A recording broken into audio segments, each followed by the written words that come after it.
Hello guys, good morning. Welcome back again sa aking YouTube channel. Alright guys, thank you so much po sa lahat ng nag-subscribe, nag-comment sa aking YouTube channel. Thank you so much guys. Anyway, today's vlog is about the tutorial how to put the banner link in your YouTube account. So, before we continue sa ating tutorial, sa pag-create po pala ng YouTube banner link na ilalagay nyo sa inyong account ay meron siyang sukat na dapat ay meron siyang 2,560 by 1,440 na maximum file niya is equivalent to 6 megabyte. So yun yung dapat na size na ilalagay nyo doon para kayo ay maka-create ng banner link sa inyong YouTube channel. So ganyan po yung sukat na ipapakita ko sa inyo para mag-fix siya doon mismo sa inyong channel. So para maka-create tayo ng channel art natin. So ganun po siya. So today's vlog is about the tutorial guys. So keep on watching and thank you so much for the like, good comment, and also click the bell notification kung bago ka pa lang sa aking YouTube channel. Please keep on watching and be sure na tapusin mo ang vlog nito para soon ikaw naman ang gagawa sa aking tutorial na ituturo.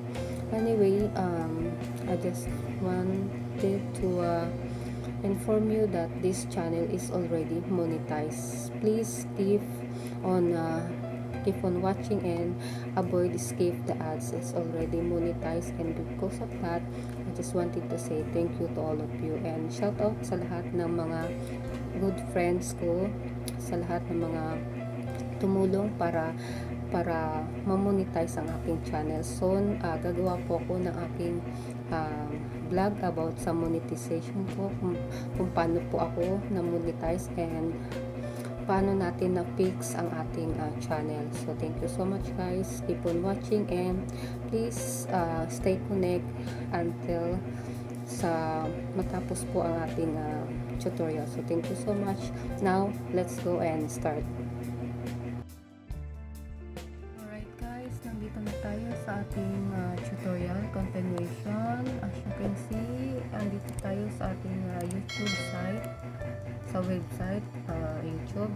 I have already signed in the account.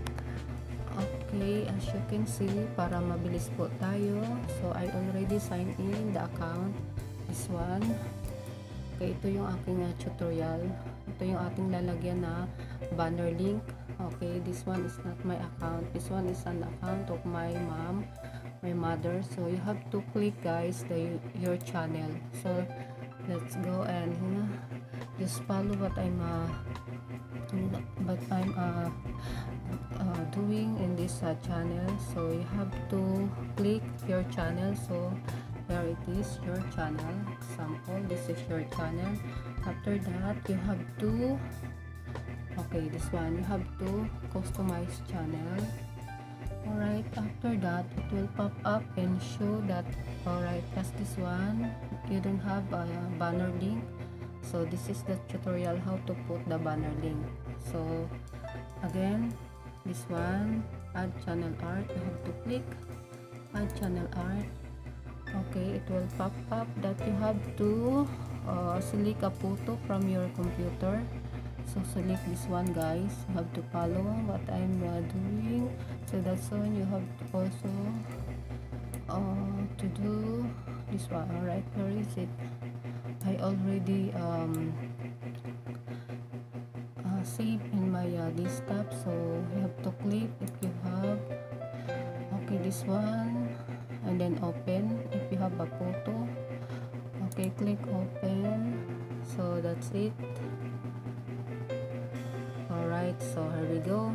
Alright, that's it guys. As you can see, okay, your channel art is going to look a bit different across device. So as you can see, right, this one is a desktop, a TV, and your mobile. So next, okay, you have to click that, and then now adjust the crop. So you have to if you want to adjust the crop, you have to click this one, adjust the crop. So if you want to adjust the crop, so for example like that, okay, or minimize or maximize, you have to adjust the size of the banner link of your channel. Okay, and then if ever is it enough for you, is it big or small, you wanted to put it in your channel art, and then after that you have to okay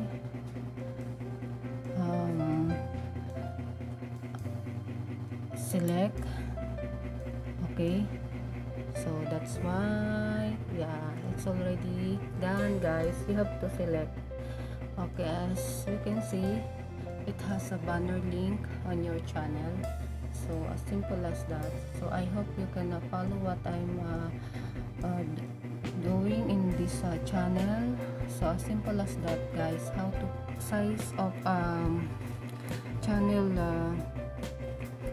banner link, what the size you have to resize. The maximum file size is 2560 by 1450. It depends the size of your channel art. So this one I will choose the 2560 by 1400, then equivalent to size of 6 megabyte. So that's one. So it's already fit on the channel banner. Alright, so the simple as that, guys. Hope you like it today. As simple as that. Okay, it's a plain banner, but if you want to create the another one, it's up to you, but this one is a sample only how to create on your channel art. So that's it, guys, how to put the channel art. So that's it. Hope you like it and follow what I'm did today.